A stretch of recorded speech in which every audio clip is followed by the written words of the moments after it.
مصیبت تو ختم نہیں ہوتی، مصیبت پہ ملنے والا اجر چلا جاتا ہے۔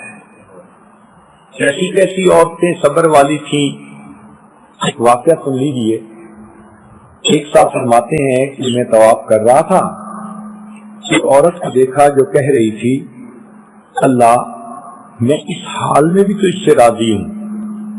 تو میں نے اس سے پوچھا کہ کیا ہوا؟ کہنے لگی کہ میرے گھر میں 3 بیٹے تھے چھوٹے، میں ایک دن تندور پہ روٹیاں لگا رہی تھی، 2 بچے کمرے میں کھیل رہے تھے اور ایک بچہ میرے قریب رینگ رہا تھا۔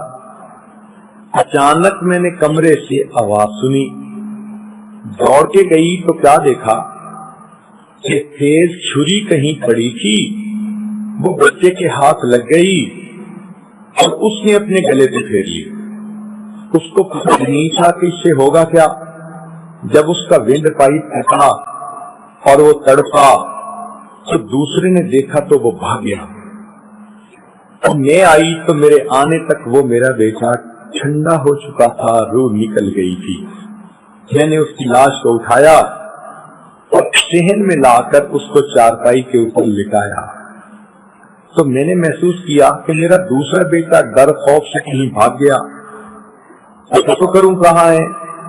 تو کمرے میں لکڑیاں پڑی تھی صحن میں، وہ لکڑیوں کے پیچھے جا کے چھپ گیا تھا۔ جب میں نے وہاں اس کو ڈھونڈا تو پتہ چلا کہ وہاں ایک سانپ تھا جس نے بچے کو کاٹ لیا اور وہ میرا بیٹا بھی وہیں مرا پڑا تھا۔ میں اس کو اٹھا کے لائی اور پہلے بچے کے ساتھ چارپائی پر دوسری پر اس کو لٹا دیا تو میں نے محسوس کیا کہ میرا سب سے چھوٹا بچہ جو رینگ پر تھا وہ کدھر ہے۔ جب میں آئی تو میں نے دیکھا کہ وہ تنور کے اندر گر گیا تھا۔ میں نے اس کے جلے ہوئے جسم کو نکالا، 3 بچوں کی لاشیں میرے سامنے تھی۔ میں نے بچوں کو نہلایا، کفنایا، ان کا جنازہ ہوا۔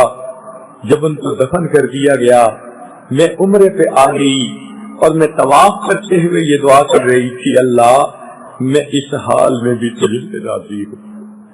جس پروردگار نے بیٹوں کی نعمتیں دی اسی پروردگار نے مجھ سے واپس لی۔ تو سوچئے کہ ان مصیبتوں کی حالت میں بھی صبر کرنے والے صبر کرتے ہیں۔